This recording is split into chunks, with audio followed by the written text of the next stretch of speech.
ఈరోజు మనలో ఎవరైనా ఉన్నారా?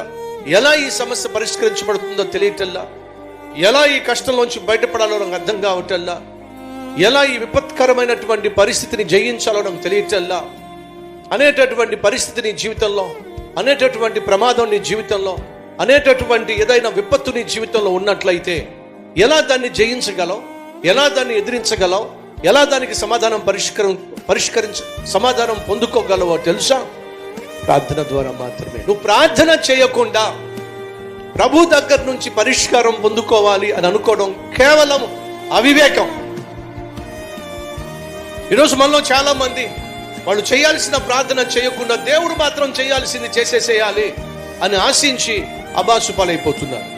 దేవుని దగ్గర నుంచి ఏమైతే కోరుతున్నావో అది నువ్వు పొందుకోవాలంటే ఖచ్చితంగా నువ్వు మోకాళ్ళ మీద పడాలి, మోకాళ్ళ మీద దేవుని ఎదుట కనిపించాలి, ప్రార్థించాలి, ప్రార్థనకు తగిన ప్రతిఫలం పొందుకోవాలి.